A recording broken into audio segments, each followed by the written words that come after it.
Good morning students and welcome again to this online class. आज हम dihydric alcohol and trihydric alcohol के बारे में पढ़ेंगे.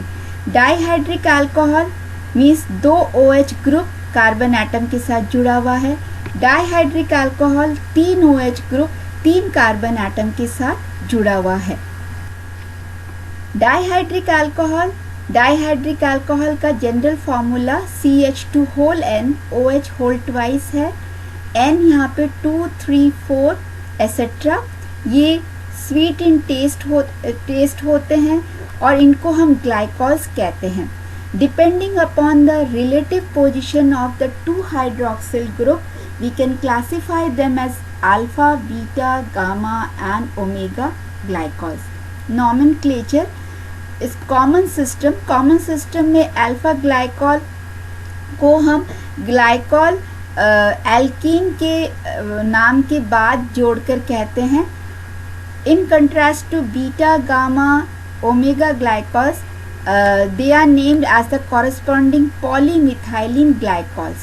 जैसे कि 3 कार्बन एटम है और 2 OH ग्रुप जुड़ा हुआ है तो ट्राई मिथाइलिन ग्लाइकॉल. यहाँ पे 5 कार्बन एटम है और 2 OH ग्रुप जुड़ा हुआ है तो पेंटा मिथाइलिन ग्लाइकॉल. IUPAC सिस्टम में ग्लाइकॉल को डायोल्स कहते हैं और इसे एल्केन डायोल्स कहा जाता है. यहाँ पर 2 कार्बन एटम है जिसमें 2 OH ग्रुप जुड़ा हुआ है तो 1,2 इथेन डायोल. यहाँ पे 3 कार्बन एटम में पहले और थर्ड में OH ग्रुप जुड़ा हुआ है तो 1,3 propane diol. Properties of dihydric alcohol, ये कलरलेस सिरपी लिक्विड है, स्वीट इन टेस्ट है, बॉइलिंग पॉइंट 197 डिग्री सेंटीग्रेड है. वाटर और इथेनॉल में ये अच्छी तरह से घुल जाता है जबकि ईथर में ये इंसॉल्युबल है. It is toxic as methanol when taken orally. It is widely used as a solvent and as an antifreeze agent. Preparation, जब एल्कीन का reaction IC dilute alkaline Baeyer's reagent means KMnO4 solution के साथ react करते हैं तो हमें diols मिलता है.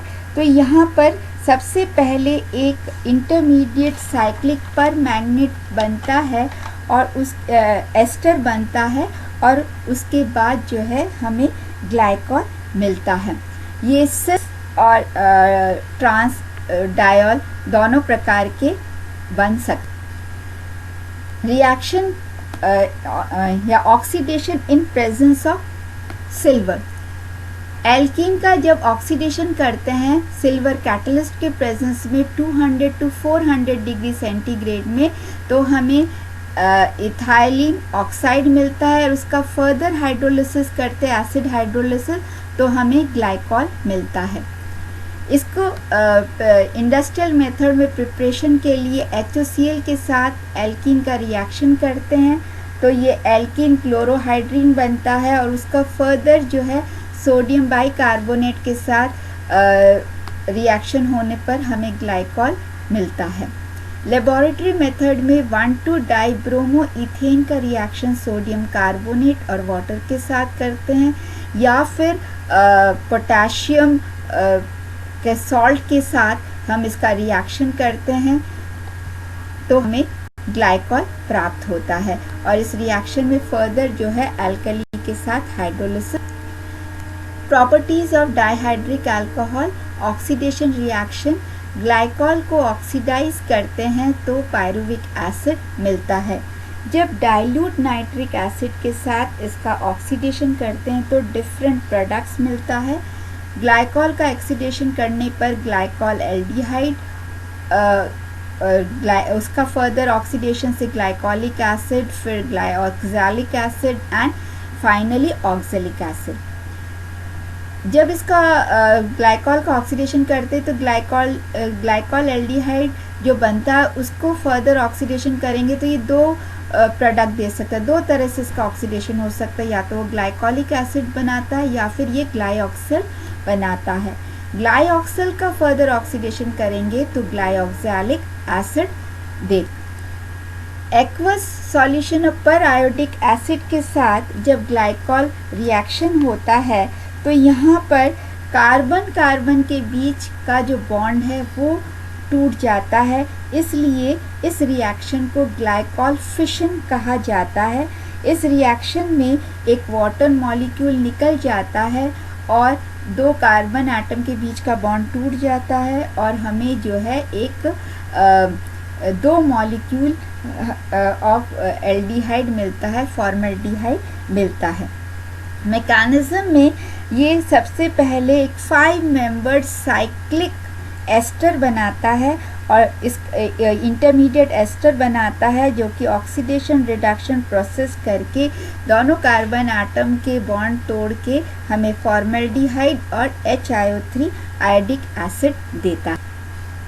रिएक्शन विथ टर्थियलिक एसिड के साथ रिएक्ट करके ये डेक्रोन देता है, ये एक पॉलीमर है। डाइल्यूट सल्फ्यूरिक एसिड के साथ ये रिएक्शन करके दो मॉलिक्यूल ऑफ ग्लाइकॉल रिएक्ट करता है, इसको गर्म करते हैं तो ये डाइऑक्सेन देता है जो कि एक साइक्लिक ईथर है। यहाँ पे ये गलत हो गया, ये डाइल्यूट सल्फ्यूरिक एसिड के साथ ये रिएक्ट करता है और साथ में ये दो वाटर मॉलिक्यूल जो है निकल जाता है, या दो वाटर मॉलिक्यूल। ग्लाइकॉल का जो फॉस्फरस पेंटाक्लोराइड के साथ रिएक्शन करवाते हैं तो ये हैलाइड देता है, डाइहैलाइड कंपाउंड देता है, साथ में ये फॉस्फरस ट्राइक्लोराइड देता है और HCl देता है। इसका जो मेन रिएक्शन है ये है pinacol pinacolone rearrangement. The rearrangement of vicinal diol or 1,2-glycol to aldehyde or ketones on treatment with acid is called pinacol pinacolon rearrangement। यहाँ पे जो पिनाकॉल है ये पिनाकॉल एसिड के प्रेजेंस में इसका रिएक्शन होता है। सबसे पहले H आयन जो है ये हाइड्रोक्सिल ग्रुप पे जुड़कर ये जुड़ता है, प्रोटोनेटेड होता है और उसके बाद कार्बोनियम आयन बनता है, एक वाटर मॉलिक्यूल निकल जाता है और कार्बोनियम आयन बनता है और कार्बोनियम आयन बनने के बाद 1,2 मिथाइल शिफ्ट होता है और 1,2 मिथाइल शिफ्ट जो है the driving force is stabilisation of new carbonium ion by elimination of a proton from the OH। एक OH एटम निकल जाता है और हमें पिनाकोलॉन मिलता है। तो इसमें जो पिनाकॉल पिनाकोलॉन जो रीअरेंजमेंट है ये रिएक्शन इम्पॉर्टेंट। डाइहाइड्रिक अल्कोहल ख़त्म होता है, trihydric alcohol. The general formula is CH2 whole N OH whole thrice. यहाँ पर N जो है 3, 4, 5 एसेट्रा। इसके कोई जनरल रूल नहीं है नॉमेनक्लेचर का। IUPAC सिस्टम में ट्राइहाइड्रिक अल्कोहल ही कहते हैं, इसको एल्केन ट्रायोल्स कहते हैं। इसका जो सबसे पहला मेंबर या सिंपल मेंबर है वो है glycerol. It is a colourless odorless liquid with a sweet taste. It is viscous at room temperature and non-toxic in low concentration. It was discovered in 1779 and pure glycerol has a melting point of 17.8 degrees centigrade. Its boiling point is 290 degree centigrade. इसमें 3 hydroxyl group होने के कारण ये hygroscopic होता है, इसकी tendency होती है